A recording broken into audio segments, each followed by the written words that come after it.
Hey, what's up, guys? Dropship Tyler here, and thanks for tuning in this week for our second scheduled live. As you guys know, I have a special guest on tonight, and yeah, I'm super excited about that. I just planned this out this morning, um, and he agreed to it. So yeah, should be a good time, and we can talk about dropshipping, life, whatever. And yeah, you guys can ask questions and all that once it comes down to that. But just there's nothing too crazy that happened with eBay this week. Obviously, as you guys know, all the promoted listings are broken. Luckily for me, 2 weeks ago, I actually stopped using promoted listings. And the reason is because I wanted to test how low I could go on my front end profit percentage. And my sales actually increased by just decreasing my margin. And I saved money without using the promoted listings and all that. Obviously, my overall front end margin was lower, but I'm generating more sales and I'm able to get more cash back with the 5% cashback card. So for me, luckily, that promoted listings did not affect me. Now, in the past, it would have, because I've had items like my open box items. And if you guys don't know about Sale Freaks, then I use open box items. And what that is it's the Amazon warehouse deal items. They're listed as used like new. And I typically list them. I was looking today at my profit percentage on those. And for the year of 2018, I'm at 10.44% profit margin on open box items. I used to list them at around 20%. Now I list them anywhere from 6 to 10%. I was doing strictly 10%, but competition obviously and trying to generate more sales, so I had to lower the margin on those a little bit. But yeah, I mean 10.44% for the year so far is not bad. And I used to use a bigger promoted listings on that, like 3 to 5%. And I even tried one time going 25% and using a 10% promoted. So that would have affected me more in the past. But yeah, it hasn't affected me at all with the promoted listings, luckily.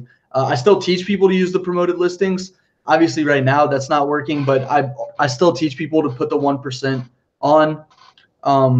The one issue that we are seeing now, if you are in the Sale Freaks group chat and you're joining me here, we were talking earlier about how eBay might be trying to make people pay the trending rate because they're all about trying to get promoted listings revenue now. And if you guys listen to their call for their earnings report, they were just really talking about how they're going to grow their profits by growing the number of users and the percentage of promoted listings. So it could be something with eBay. Anyone who has a 1% fixed or, way less than the trending rate could just not even be getting any views at all on those promoted listings. And that would be pretty crazy if eBay did that. Seems like almost illegal manipulation of their system, but I guess they can do whatever they want to. I mean, it's their website until somebody comes along and, tries to sue them for unfair practices. But hasn't happened yet, so we'll see in the future what they can get away with. But yeah, also, if you guys didn't see my last video, not my last one, the one before that, on Sunday I uploaded it. I was going from Jacksonville, North Carolina to Wilmington, North Carolina. Well, originally I started off at ECU, East Carolina University, for my girlfriend's sister's white coat ceremony for the dental program. And when we left, we wanted to go to the beach. So we went to the beach, and then we drove from Morehead City. And like I said, in between Jacksonville and Wilmington, I hit a deer. That was a crazy experience. It was in a rental car. And what's even more unfortunate about that is I had just gotten in an accident 2 weeks before that. It was like a minor fender bender, but my car was in the shop. And that one I was totally at fault for. I was distracted, and yeah, that was on me. But this one, the deer, literally came out of nowhere. Rental car has a ton of damage. Not sure if it's totaled. It was a 2018 Dodge Journey, but that was one of the craziest things I've ever experienced in a car, by far. I heard my girlfriend gasp. I said, "What?" And all of a sudden, there was a deer in front of my car. It was dark outside, so I couldn't.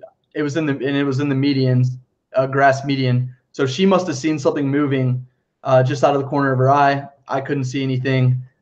Hit the deer, and it was a crazy experience. You guys can check out that video if you want to. If you haven't seen it yet, like I said, it was like 2 videos ago.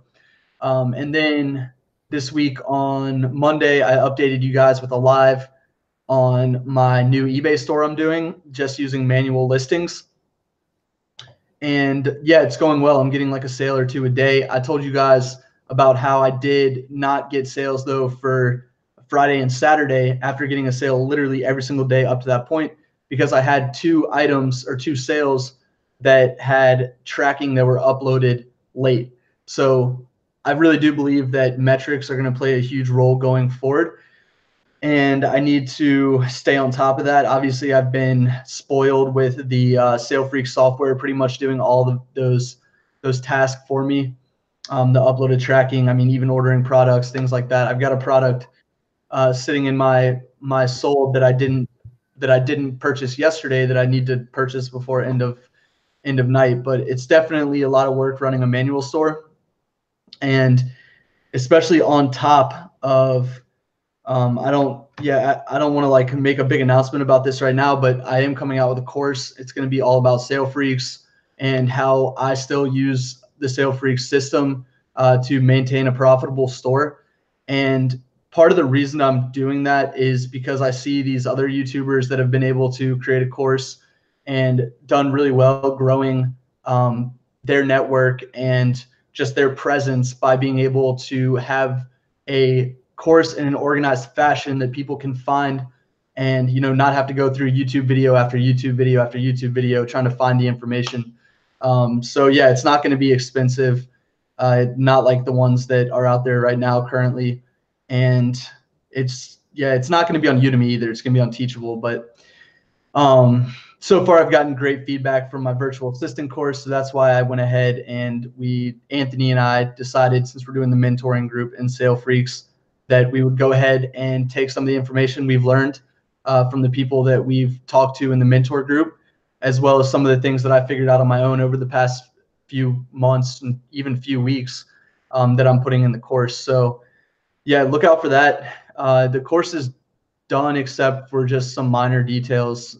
Should be coming out Friday, but yeah, it's gonna be interesting to see how people react to that, especially with my negativity on courses before.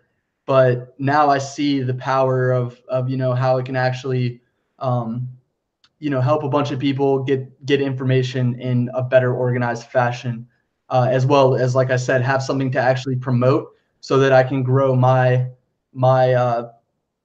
YouTube channel and Instagram and all of that easier. Because that's one thing I see, like, for example, Ecom Tom, he's outpacing me right now. If you look at Social Blade, you can see, and I know you guys probably don't care about YouTube followers and all that, but at the same time, it is, something that I'm passionate about and trying to grow, just like I tried to grow and did grow my eBay business and my Amazon businesses. This is just a new thing for me. But if you look at it, Ecom Tom's outpacing me, and I've talked to some people, and it's not really like a lack of content. It's more of, I don't have any presence on, a Facebook group or anything like that like he has. I don't have a course. I'm not running ads, just simple stuff like that I want to try to do. But anyway, now we're gonna have our special guest on here, and I'll catch up on some of the comments that you guys said during this live. I didn't have it open, but yeah. Wait, actually, before I do this, could you guys tell me who you think it is? That would be more fun. Let's see who we have, and then we'll. How long have we been in? 9 minutes. Perfect. I said at the 10-minute mark we would say. Gotta let the chat catch up though. Matt, Mark Augustine, Paul. No, wait, your girlfriend. Tom or Mark. All right, guys. Well, none of you are right. And Here we have Jack Pittman with us, the legend Jack Pittman. And yeah, what's up, Jack? Hey, man. It is definitely uncomfortable being called a legend when I just got like banned permanently. That's But why I'm you're really glad to be here, man. that's why you're a legend, man, because you're banned permanently. But at the same time, I'll be honest with you, and I talk to a lot of people who that are YouTubers now, or just big drop shippers that are just in the shadows, whatever. They learned from you, even though you never had like a super set profitable strategy. Yeah, I just made videos. Yeah, the things you were doing in your videos were so unique at the time, especially when I just found out about like the David Vu course and all of that. And I remember just being like, oh, wow, can I list like a bunch of items like this guy and just make money? I never did it because I was just kind of seeing, You have some degree of sanity. Yeah. But at the same time, man, it really tailored my strategy to how I do things now, where I try to put up a ton of items and grow a big store. And I'm not sitting there trying to optimize every single item. Like if I had a new store, I would do that. But once you get to a certain point and you have a bigger store, and you know that you can just play with margins in a bulk way and like generate more sales or generate less sales just based on margins alone. The quality of items, yeah, you still nowadays, especially, you still need some quality, but you don't need to sit there and once you have a lot of items, because obviously I tell people when they're first starting off, optimize every single item, use Chili Hunter, get in there, snipe people, whatever. But once you get to a certain point, you got to grow your store exponentially. So you either hire a bunch of VAs or you find a better way to list a bunch of products. But anyway, yeah, you talk a little bit now. Yeah, it's funny how often like you can do something for like 2, 3, 4 years and other people don't have to do it that long to get what you've benefited. Because really it's like you took two weeks, 4 months to learn a little thing that made everything else way easier, right? And by the time you get to like 2, 3, 4 years into it, you got like 10 or 20 of those little things, And it's funny because if everybody just shares all that stuff, then we can all get like to what used to take 2 or 3 years, we can do in a couple months. It's better if we all just share all of our information and no, I agree. That's what you were big on. I mean, it was crazy. I'm not gonna lie to you. I was an asshole. Whenever you showed your store name, I was definitely in there looking like, all right, what are the top selling products that I need in my store at the time, right? Like now I don't care about that as much, and I don't go like out of my way to snipe one person, but I'm not gonna lie to you. I did that at the time, so you were very ballsy to do that. I think that had a lot to do with one of the reasons I wasn't super focused on making the dropshipping store itself profitable, because I knew that like I wanted to be able to make YouTube videos about everything. And by showing my store regularly, that just like guaranteed that anytime I would sell something that was profitable, make a video about it. No more sales of that. That's gone. All the competition's there now. Like, it was just like, it made more sense to just focus on making more and more videos.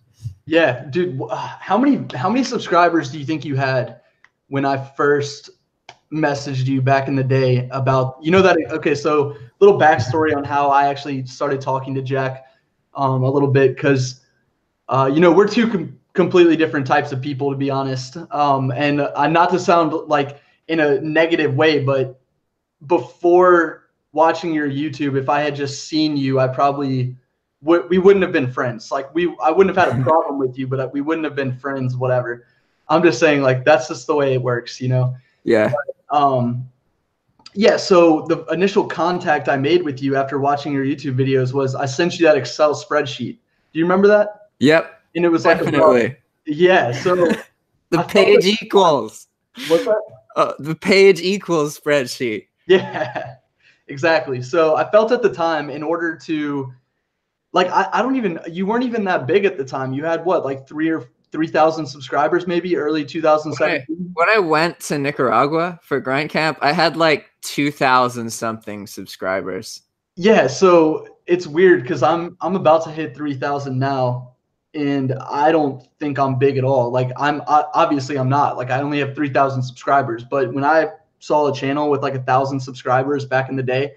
I was like, oh, this guy's a big time YouTuber. I need to like give him some value by creating this spreadsheet for him, and then I can ask him for advice. But yeah, so I remember that's how I reached out to you, was giving you that spreadsheet. And then from there, we just talked randomly, like about just different stuff. Just mainly, obviously, just like drop shipping. But then, yeah, when I was going to Nicaragua to see Mark, I obviously asked about your experience and, you know, whatever, but mostly just about drop shipping. And now I kind of wanted to ask you about like life after drop shipping, I guess. Like that's kind of the main reason I had you on here. Obviously, we can answer some questions. Well, you know what? Before we get into that, let's just see what we got for questions real quick. And if anyone's mean, I'm kicking them out. Oh, it's all good. People are mean. It's the internet. That's how it is. All right. So let's see. He's been hiding there the whole time. That's what Paul J. Lipsky said. That's funny. Paul, are your sales still up there? Paul, are your sales still up there? Viral Videos wants to know. This is the crazy guy that lists 1 million with his eyes closed. So true. My first sale was a sniped Gatorade from Jack's store. See, dude, you're bringing so much value to everybody. That's crazy, man. You know what I should have done? I should have told Mark he was the surprise guest, and I should have told you were the surprise guest, and then figured out a way to have you two on here at the same time. I tried to do a call with him. I think it's for the best that we're just not involved with each other. So maybe in the future, but who knows? I'm gonna be in Nicaragua. I don't know. I thought I heard maybe he's going to Panama, but yeah. I'm trying to get residency in Nicaragua. Like I have long-term interests there now. Nice. Yeah, that'd be really cool. I know that you definitely liked it there, but all right. And I mean, I liked it there too. I just thought it was a little unsafe in some areas. I would definitely want to stay in San Juan del Sur if I went there again. But this guy said, all right, this question here, Tyler, do you think by starting a new store you will get more sales? Jack, did you ever start a new store after April 20th? No. So that's one of the things that like is really interesting about eBay now. I don't know if you've talked to anybody recently or seen any videos, but if you start a new store, literally like it's the best store ever. Like you don't have to do anything and you're just going to get tons of sales. So yeah, starting a new store is definitely I know that there is I'm very confident that there is a drop shipping flag that exists now. Oh, it's been confirmed. Nice. Yeah. So that's probably the reason. So you will get flagged eventually, which is why I don't know if you've seen my series about me trying to create the manual store, but that's why I'm doing it, is to see if I can avoid getting flagged. Yeah, without connecting any software that's known. Exactly. And that's honestly, I really like the idea of SKU Grid right now because it's a file exchange. Yeah. Like anytime you don't have to actually interact with it and you're just you don't interact directly with eBay, that's safe or safer, right?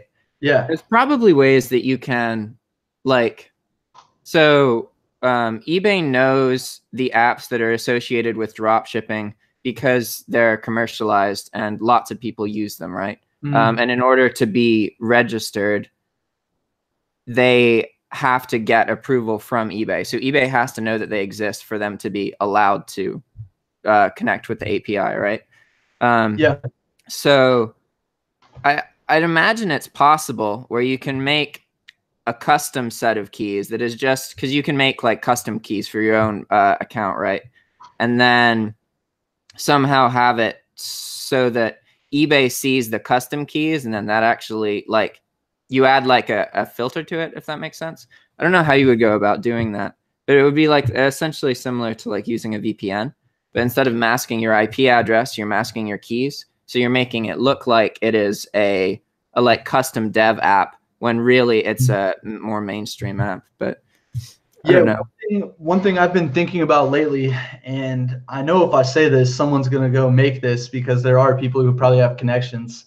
But one thing I've been thinking about lately, if this manual dropshipping store works out, it would be really awesome is if somebody made a way to, like, you know how Sale Freaks automatically orders the products through like using the API and like the customer information that comes through the API and all that. Mm-hmm. And same with Price Yak and Easy and C and all those companies. What would be awesome is if someone created a program that you could download your orders from eBay at the end of the day and just upload that CSV file into the system, and then the system runs the automatic ordering. And then in the morning, you can download a report or something like that and figure out which ones, didn't work. And then also you can download a tracking report and automatically upload the tracking report into eBay.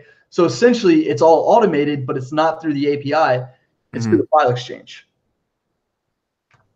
Does that make sense? Yeah. And I don't. You have a program that makes CSV files as the medium that it communicates to eBay with. Exactly. Just through CSV files, yeah. And I really feel like whoever makes that program next is going to be a millionaire from eBay. That's how Eric. So there's a clone, like an identical clone to the store I was running, that's run by my old roommate, who's a programmer. And that's how he runs the store. Like he has software that does that. So anytime he needs to like reprice stuff, it's all done through file exchange. I think he does have a link to the API, but it's interesting now because he's like dealing with things because the account's big enough that he can have like $1,000 items. So like the other day he had a $1,200 return, and then like 3 hours later, like a $2,600 order, and it's like, oh, the ups and downs. God, man, that's brutal. I get upset when I get like a $250 return because that's my my ceiling of where I typically sell. I don't really go above 250. Although I've been experimenting with it some, but it's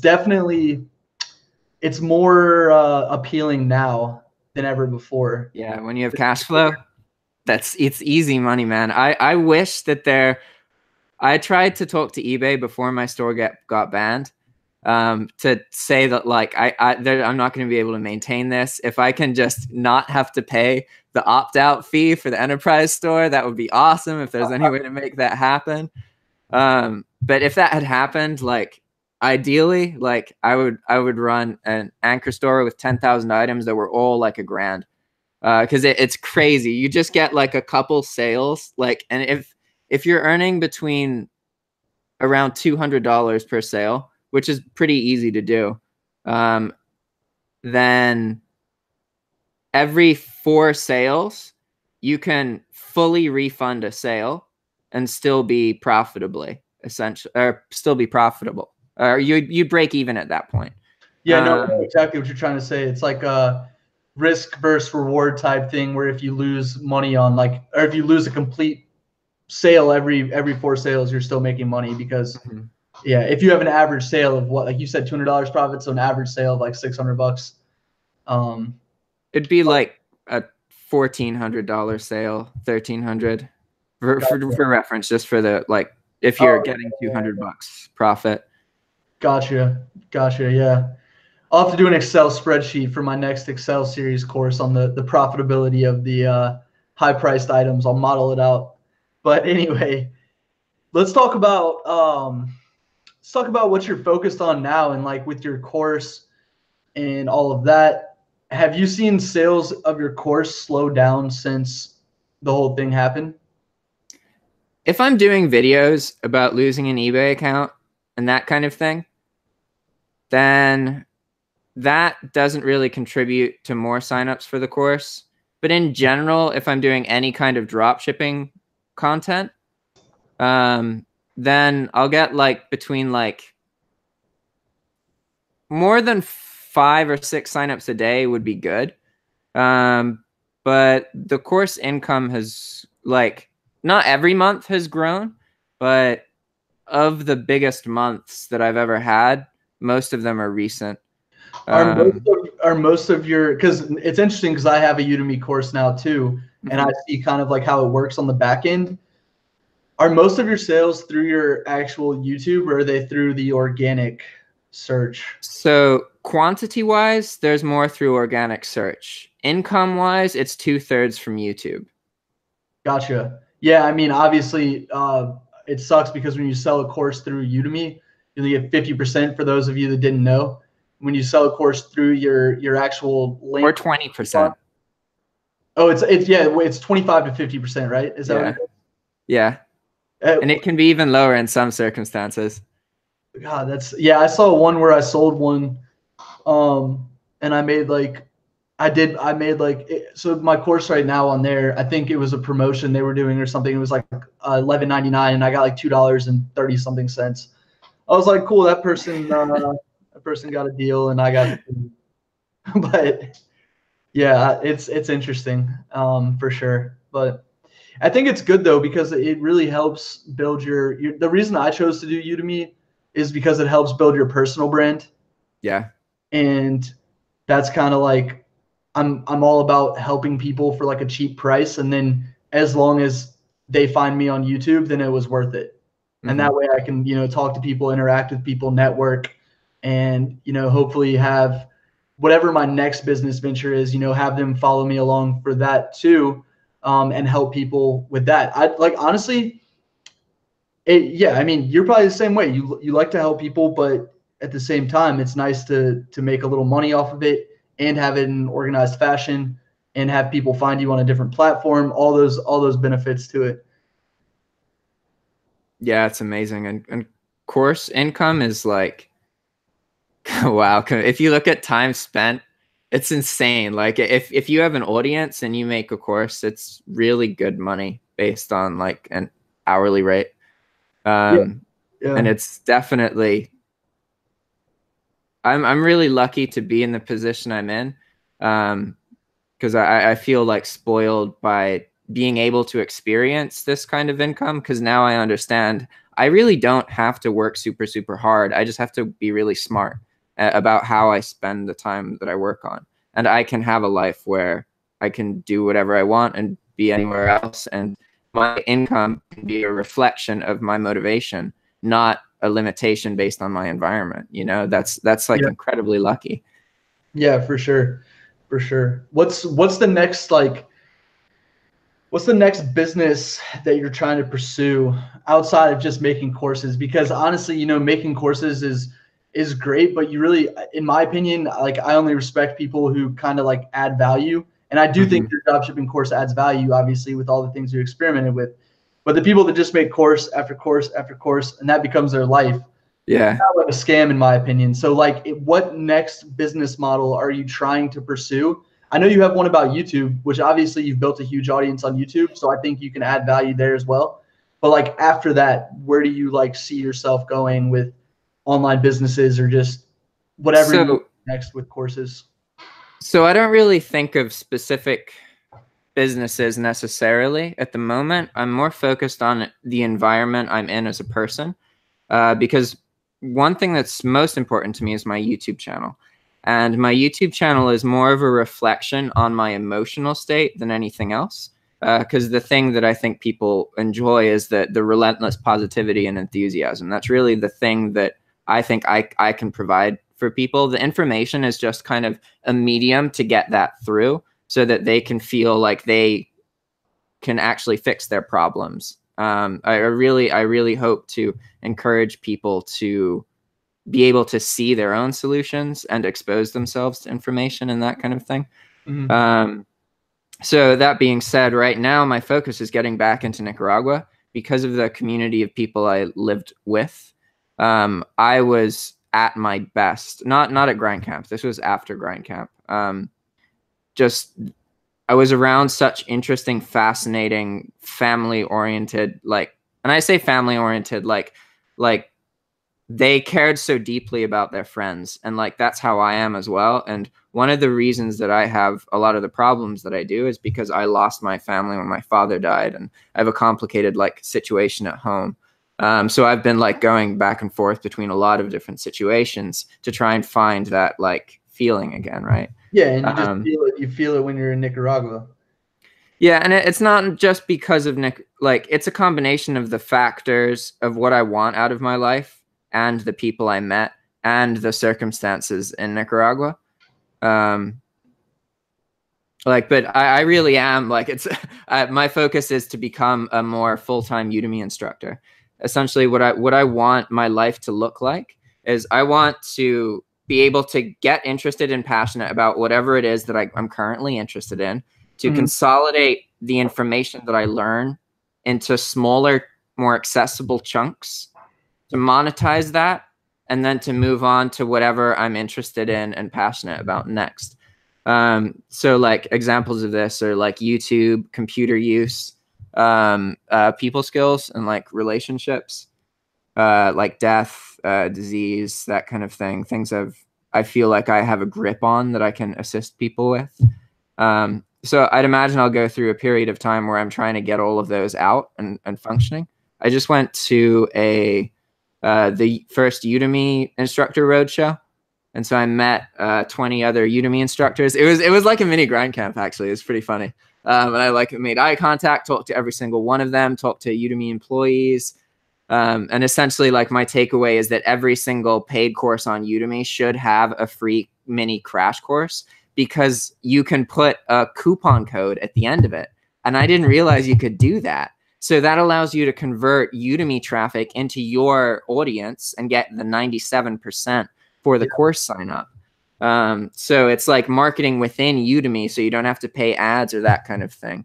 So now I'm like, all right, I want to have like 8 courses about a huge different broad range of things, because I'm really bothered by the fact that, like, I have a dropshipping course and that's making most of my money, but I don't actively want to be dropshipping right now. Like, I don't, and for that reason, I'm not interested in pushing the course, like, really to market it more. Whereas the YouTube course, I firmly believe that YouTube is a really good solution for a lot of people, because it affects who you are as a person and your psychology. And like, it's just really lucrative, I think, and beneficial. Whereas dropshipping is much more specific to what you're able to do and who you are. And it's an opportunity, but it's a harsher opportunity, if that makes sense, and much more volatile. Yeah, for sure. And YouTube for me is interesting because business has always been a passion of mine. And also, every time I've done something that I've been successful at, I've tried to teach other people how to do it. I don't know why. I just like pull people into like, yo, you got to try this opportunity, but like friends. And it's not in like a scammy way. It's like literally like, I did this so you can do it too. And now with YouTube, it's like, wow, I'm reaching hundreds of people on every video, some of them thousands of people on some of my videos. And I'm able to tell them about what I'm doing and teach people and still run my business. So it's the best of both worlds. But let's just let me switch gears for a second. Let's see if there's anyone chatting, because I don't want to ignore the whole point of a live, obviously, is to interact with the audience a little bit. So if you guys have any questions for Jack, let's hear them. Or if you guys have questions for me, whether it's dropshipping related or not, because this is a eBay dropshipping channel, obviously, and Jack's used to be an eBay dropshipping channel, but like, if just ask about anything you guys want to. Let me see. All right, Luxury Card Store said she bought my course and Udemy flipped it to $10.99. I don't understand that. How come when they click the link and then it goes to $10.99? Like, that's annoying. Could mean that they previously looked at that's probably Udemy and there's another cookie there, but it shouldn't. That shouldn't happen. Like, because you can. Yeah, never mind. I shouldn't say that. So if they never bought a Udemy course before, I think. Okay, that's what Paul's saying. All right, so yeah, Paul J. Lipsky's still here, grinding with us, just listening to us talk. We were supposed to talk today, but he said he made like 8 videos, and so his throat hurts. Which I totally understand. There's sometimes you'd think if you get really, enthusiastic, you feel it the next day. Like, it's definitely like, oh man. Yeah. All right. So Luxury Card Store said, I have all of Jack's courses plus Tyler's VA course. All of them are worth every penny. There you go, guys. Listen to her. She knows what she's talking about. All right. So Tyler, you're still getting sales. Yeah. So right now, I'm doing between 4,000 to 6,000 a day. I was doing 6 to 8,000, with 6 being like absolute lowest at one point. In March and April. In March and April, I did like 220 to 240K in sales that month. And then from there, obviously, I haven't touched that. I'm not like trying to deceive you guys and say that I can like outdo the eBay algorithm, because everyone knows that's bullshit. Nobody can. But yeah, I'm still doing a decent amount of sales. What does your course include? Albert, are you talking to Jack or myself? In viral videos, I use Sale Freaks. And that's honestly, that's what the course is about that I'm coming out with. It's literally everything that I do in Sale Freaks, all of my settings, there are some listing strategies that I haven't talked about on my channel yet, and they're going to be in the course.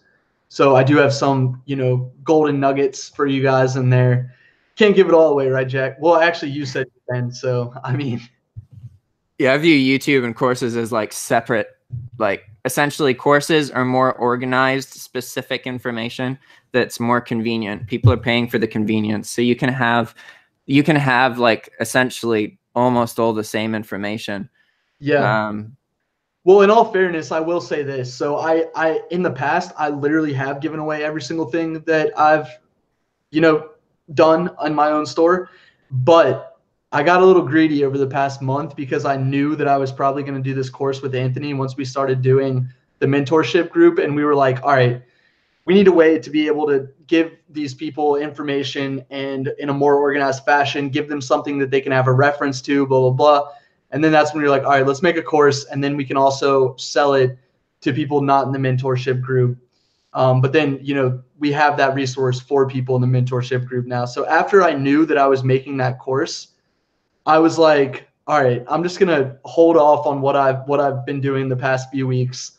And I'll just put that in the course so that people feel like they're actually getting more than just, what's on my YouTube channel. Yeah. But in my head, as long as you're not using these same videos, and it like, there's a lot of stuff I used to talk about like 20 to 25 minutes into the video, because I know that the vast majority of people, you're talking like 80, 90% of the people watching it aren't listening at that point. They've gone on to something else.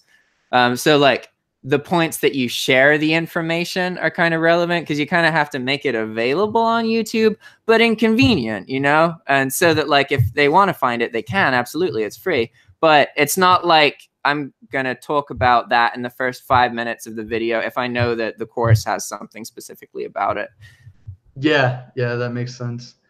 All right, so Viral Videos and Fuad BK both have dropshipping questions. Sorry, we're just going back and forth with gears here, Jack. But anyway, so what do you think I'm doing wrong? I have 120 listings with only 4 sales. Typically, in my experience, well, yes, it could be due to the eBay algorithm. In my experience, it could be that you're not optimizing the titles correctly, because as I did mention before, I always tell people with small stores that they should be optimizing every single listing. If you're going to have a bigger store, though, you can go more for quantity over quality. But at the same time, with the way the eBay algorithm is now, you still need to focus on some quality. It can't be like, it can't be just throwing 100,000 items up in HydroLister, Jack. It can't be like that. But anyway, so now you gotta go to use like the Sale Freaks locator or Chili Hunter or Zeek, and actually find listings that are selling and just quickly look at them, make sure the title's right, snipe, and then just get a bunch of products that way. And that's kind of like my bulk sniping method I use. But and then if you think you're doing everything perfect with title optimization, then it's something to do with your price. And the only way to be competitive on price nowadays, if you're drop shipping from Amazon especially, make sure you're tax exempt, make sure you have the 5% cashback card.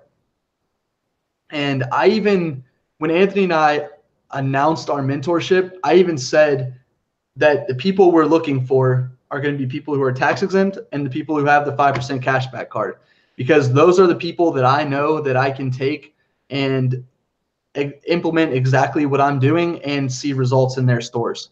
If you're not tax exempt and you don't have the 5% cashback card, but you still wanted to join the mentorship group, obviously we're giving you the best information we can, but it's not like, I mean, I'll tell you this. I don't know if you've ever looked at this, Jack, but when I was drop shipping from Amazon and not tax exempt, in 2018 alone, I spent $25,000 on sales tax. That's $25,000 more than I would have had in my pocket if I had just bit the bullet. You know, it cost me $2,700 to get tax exempt. Literally, I would have saved $20,000 on, or $22,000 on sales tax if I had just, you know, collected it and remitted it to the states rather than me paying for the customer's sales tax when I go to buy the item. So yeah, nowadays, and I was really arrogant about this in the past. I'm not going to lie. I was like, oh, you don't need to be tax exempt. It's too easy to do eBay drop shipping. You can make money without it. And now it's like, all right, well, I'm being more of a realist. I'm still getting cashback checks. Oh, from your stuff? Yeah. That's sick. All right, just a little brag about cashback since you wanted to bring it up. This isn't a brag. Well, yeah, it is, but it's just crazy because this is just proof for everybody that doesn't think cashback should be included in the margin. I'll just show you guys this right here. Let me log into my Top Cashback account real quick. Because do you ever hear that, Jack, where people, or did you ever hear that where people are like, oh, well, you're only making 5% on the front end. Yeah. Cashback doesn't count. You don't know if you're going to get that. Like, I think I've heard every possible judgmental angle on drop shipping information. Yeah. All right. So I have two cashback accounts. So this is Top Cashback, where I've got $9,328 that came in my account on this weekend. And just randomly, like, it was amazing. I was on my way to ECU, and I look at my cashback account, and I'm like, oh shit, I got, well, this one plus another $13. I was like, oh, I just made $10,600. Insta good day. It was pretty cool. I mean, because you when you've got a lot of cashback pending, and I'll say this is an interesting situation that happened. I had $27,000 of cashback pending. And I emailed Top Cashback, and I said, I was like, hey, what's wrong with y'all's cashback system? I feel like I'm being like duped here. It's been a few months since I've gotten a significant amount of cashback, blah, blah, blah. The next day, kid you not, they moved like 13 grand into my account from the cashback. And they were like, oh, it was a system glitch. The cashback was stuck in pending, blah, blah, blah. And yeah, so in the past 2 months alone, I've gotten over $24,000 in cash back between my two accounts. So yeah, it's definitely a real thing to include in the margin there.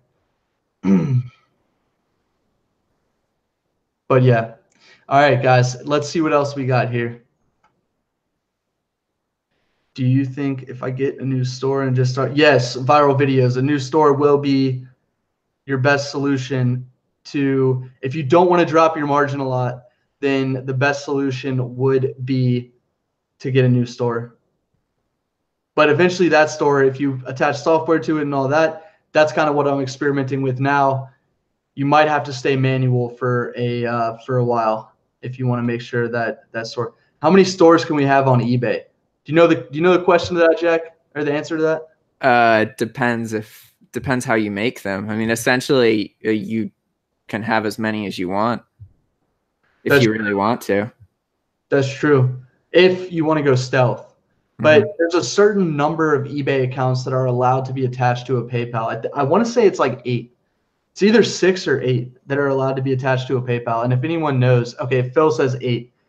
So yeah, I've never tried running that many stores on one PayPal. I actually know somebody that does run at least 6.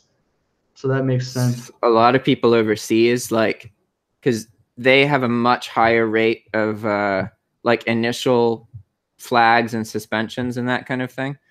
So there's people who just cycle accounts. So they'll have like 10 that they're going through, and then they just literally like throw them away. They're just disposable essentially, and they have the process down. And then I think that's the most resilient form of drop shipping, because you account for getting banned as part of your like business flow. and have a system to prevent it. And even with the ordering accounts, like you can get Amazon accounts for like a grand worth, $900, use it, and then move on to a new one. Just do it over and over and over and over and over again. On Card Bazaar or whatever. Yeah. And that's just, if that service exists, that means that there are other ways to do that if you know the right people. Like a known unknown, essentially. Anytime you can find one opportunity, you should assume that within either now or within years, a couple years, there will be duplications of that or other occurrences elsewhere. I'm just oh wait, why am I typing? I was listening to you, and then I was like, wait, I need to answer this person's question too. And I was gonna type in the chat, but if you guys want to contact me, just comment here and I'll answer your questions. Comment on the video, because yeah, while we're doing the live, I don't want to get too distracted. But here's a good question, Jack. Why is Jack not back with a stealth account? Because I don't really need to drop ship anymore. When I started, I was motivated most by not being happy with the quality of my life. I wasn't able to spend time doing the things that I loved. I had to work my job essentially, and I was really sick. I was in a position where I was highly, highly motivated to figure something else out. And also, I don't want to be known as a drop shipper. I want to make YouTube videos for the rest of my life and be known for being who I am and doing videos about what I'm interested in. I have an opportunity now to reconstruct everything, to put myself in a community that's really supportive and encouraging, that is a very good influence on me, and to be earning money to do the things that literally make me happy, which is working with other individuals, feeling like I can contribute, and teaching people and making YouTube videos. So why should I put time and effort into doing something that no longer puts me closer to the life that I want to live? In my mind, if I were to focus right now on dropshipping, that would be a bad decision for me. In the future, like, I'm sure that I will do something related to it because I want to have as many income streams as possible. And dropshipping is absolutely one of those. But for now, it doesn't make sense for me to do that when I should just focus on, like, there's so many things I'm not doing with my YouTube channel or with my courses. And that's where my focus is. Yeah, no, and that makes a lot of sense because especially since you never hired a VA the entire time, right? I did at the very end. And now I have a Facebook VA and a YouTube VA. That's awesome. So you're still using VAs even though... That was my big takeaway from dropshipping, yeah. VAs are freaking amazing. Oh, they are. That's why people should buy that $20 course in the description, right, Jack? Yeah, totally. I'm just kidding. I gotta get in the corny sales pitches every once in a while. But yeah, anyway, yeah, man, it is time consuming to be an eBay dropshipper and try to, someone's described it perfectly to me. And this person, I actually had a friend get into dropshipping, a guy I knew from poker, not Anthony, another guy. And I told him to buy Paul J. Lipsky's course when he first started, and he bought that course because I didn't have a course at the time and I didn't feel like, teaching him whatever. And so I didn't even have an affiliate link, Paul, if you're still in here. I didn't have an affiliate link, so you got free money from me. But anyway, I told him to buy that course. He was doing really well, and all of a sudden he had that thing happen where, you're going like $500 a day in sales, and then you go like $50 a day in sales when eBay finally like flags you for some reason. And he called in and they suppressed his account. They even told him, they were like, yeah, we suppressed your account because first they tried to tell him it was because of item location, like he was putting the wrong item location. Yeah. It was shipped out. So first they told him that, and then they told him it was because of a Vero warning that he got like a week before. So they literally said, they were like, yeah, in 2 months we'll unsuppress your account, and then everything will go back to normal as long as you've done everything since then. But it's like, why would he sit there and make $50 a day in sales so that 2 months from now, you know, maybe there's a chance everything goes back to normal? And at that point, he was like, F this, I'm not playing the cat and mouse game with eBay. So I totally understand like why you wouldn't want to get back into drop shipping and play a cat and mouse game with eBay anymore, because it's not for everybody. It's really not. It takes up a lot of time. And even myself, I've never seriously thought about quitting. I'm like, I mean, I'm still making money from it, and like I have a really good system. So I've never really considered quitting, but there's been points where I've been like, damn, this sucks. Like, why am I doing this? You know, but I'm not gonna, you know, I'm just gonna keep doing it. So I could totally see why you wouldn't want to get back into it now that you've been forced out, because you wouldn't have just quit on your own, I don't think. At least I don't. Yeah, well, I would have downscaled my store. Like if I would want to be running a $10,000 or $10,000 item eBay store with a really, really high, like $1,000 average sale price. I actively would be interested in doing that. And so that's something that I can make happen, but probably in the future. Really, it's not so much that I got banned. It's the psychological consequences of all of the crazy crap I put myself through. Yeah. And like making that eBay bill every month and just getting used to those thousands of dollars and like not knowing if I would necessarily have that or not, but also hating myself a little bit, because the reality is I would just regularly spend the money. And like, it's not that it wasn't profitable. It's that I combined everything, right? I use business money to get myself into different environments. So like, it's funny because it was worth it. Absolutely. But like, you can't live that way without consequences. And I just found myself really, really insecure and really, really stressed, despite the fact that I have an amazing quality of life that I literally dreamed of and thought like, I'm essentially retired now, if like based on workflow and income, and I can do anything. Like if I'm not happy with that, it's a huge problem, you know? And so these are things that I'm working on a lot. Yeah. Yeah, that makes sense. Let's read some of the comments real quick again. Sorry, like I said, going back and forth here. All right, so Paul J. Lipsky says $5 super chat. All right, Paul, I'll send you my PayPal email later since I don't have super chat enabled on here. And I should do that because I feel like there'd be some people that would send me some money every once in a while on here. If you use live streams, you should have it enabled, right? Yeah, I've sent Paul. I've sent Mark at least $100. I've probably sent Paul like 50 because I've done some $20 ones for Paul and some $5 ones, but just making the rich richer, you know. But all right, so Viral Video says, Tyler, are you full-time drop shipping? Yes, I do not make enough money from YouTube yet to make this my income, unfortunately.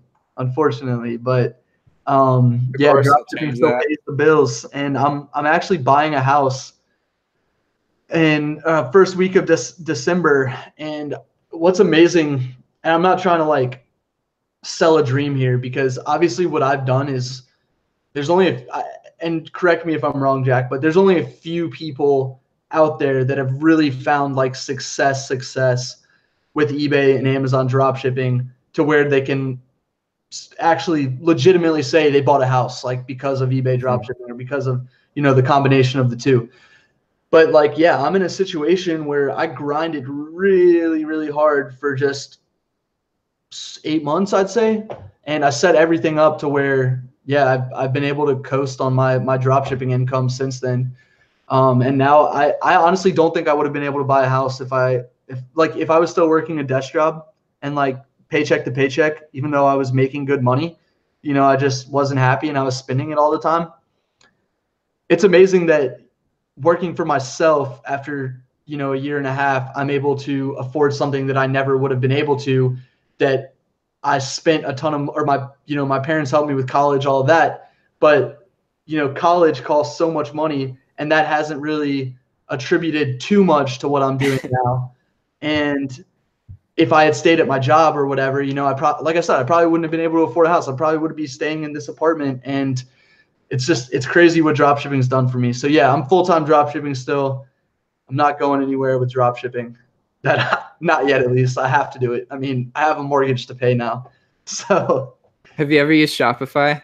no, I've tried. I want to do that at some point.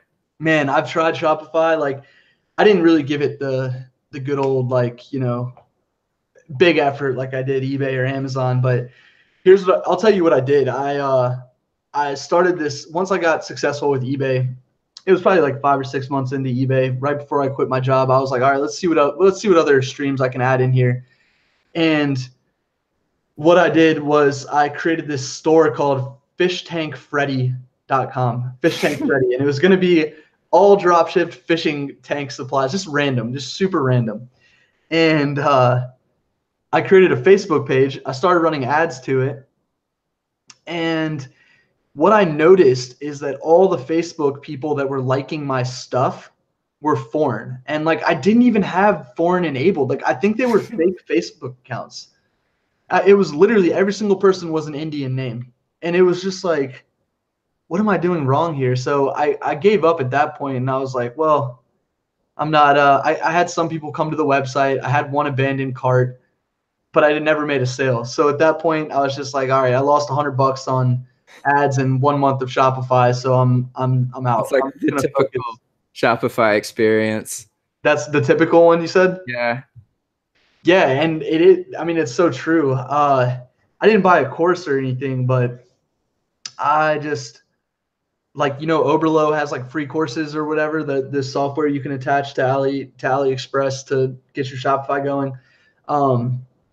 What is interesting to me about Shopify is that all of the big YouTubers that are e-commerce are either huge FBA or Shopify. And Shopify is actually way more popular than FBA, in my opinion, in terms of the big YouTubers. So it's kind of weird. I wonder if they're actually making money, or if they're just telling people they're making money. Well, with Shopify, it's all about your traffic. Like, you can be in a position where you just inevitably, you have some brand or you know somebody, so you have free traffic.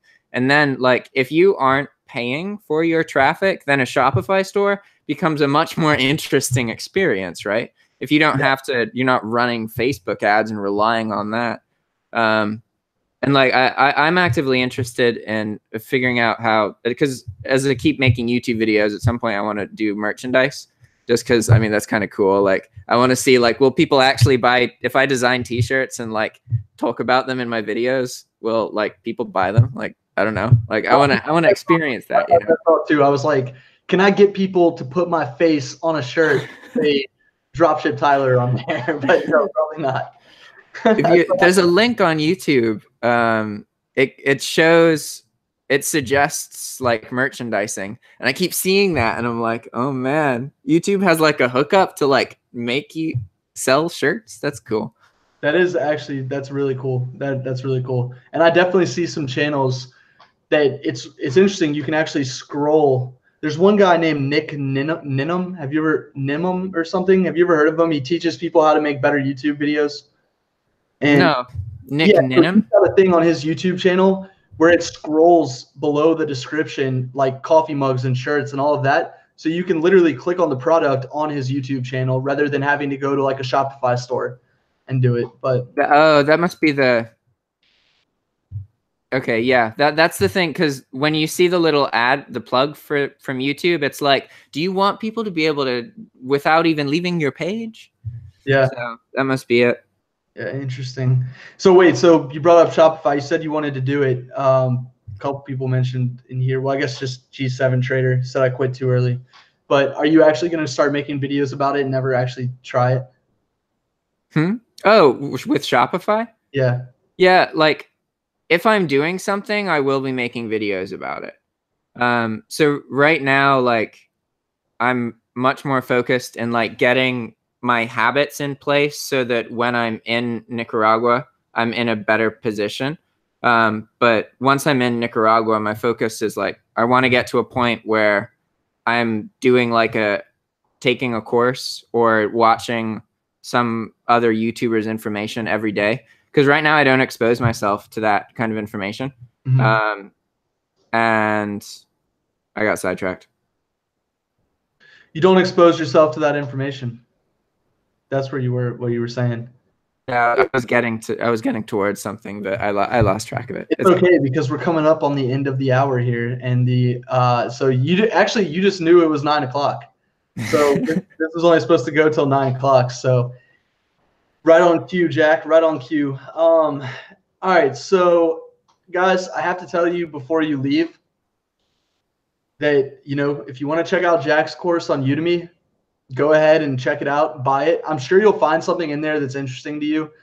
Even though you might not agree with the strategy that he teaches or uses in there, I promise you there's stuff that you can get out of it. There's a link in my description for a $20 VA course, which you will need if you want to scale a successful eBay business. Highly recommend you check that out. Haven't had a sale in a while on it, so maybe you can be the first to boost it back up in the ranking if you do decide to buy it. Woo! Yeah. One thing real quick. I was getting a sale like every day on it, and then 3 days went by and I didn't get a sale on my course, and I was like, damn it. I want people to find me. But yeah. Anyway, anything you want to say, Jack, before you go? I appreciate you coming on here, man. Yeah, this was fun, definitely. I will say that the course, I have kind of revamped the course to make it less of a course about bulk and more about an overview of kind of drop shipping as an industry. So like I view it as a really good companion course for a course that shows you direct steps. Then you could have this course as well. And it's not like, it doesn't tell you exactly how to set up a business. It tells you about the different ways that people run it. It gives you a glimpse at all of the abundant amounts of software that's available. And also about like cash flow and some of the other kind of more advanced, like kind of lifestyle stuff. Like a lot of people don't realize that you can use a dropshipping business just to generate the opportunity to get a PayPal loan. And you can get like a $30,000, $40,000 loan that you don't have monthly minimums for to invest in some kind of business venture. So there are ways to use dropshipping literally as like a fundraiser, a one-time thing to get something else that you're more interested started. Yeah, that's an interesting, I mean, that's definitely an interesting concept for sure. It's risky, but I like those working capital loans are the best financing you can get. Like I have to pay $250 essentially for $1,000 in cabbage. PayPal is $30 for every grand, and you don't even have a monthly like minimum. It's a 90-day minimum. It's insane. Like it's so much better than any other like cash flow solution, I feel like. What's interesting though is that's still a pretty big percentage. $30 on 1,000 every month from a finance perspective. That's a huge. No, like that's your fee. Oh, okay. Wow. So yeah, you're getting 3% for and how long do these loans last? It all depends. You don't have monthly payments to contribute towards it. It gets taken out of incoming PayPal transactions. Gotcha. So you and as long as you still have if you are eligible and you get the loan, then you can be in a situation where you have $30,000 in cash flow and you essentially have 2 years to pay it back, and you paid $30 for every grand for the whole term, not monthly recurring. It's almost free loan. And that's all laid out in your course? Well, it's just there's examples of using how one might use working capital in that context. And that's what I just wanted to get at. The course is about drop shipping in general and the different things that you can do with it. I don't want anyone to think that I'm trying to teach people to bulk drop ship like I did.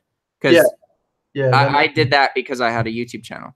I wouldn't have done that if I didn't have a YouTube channel, that makes a lot of sense. That makes a lot of sense. So yeah, if you're a beginner and you just want to know all of the different types of drop shipping there is, then that sounds like a good course for you.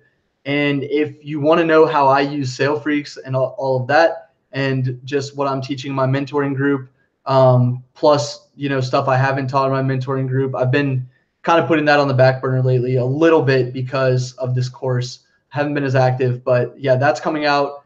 Look for that on Friday if you're interested.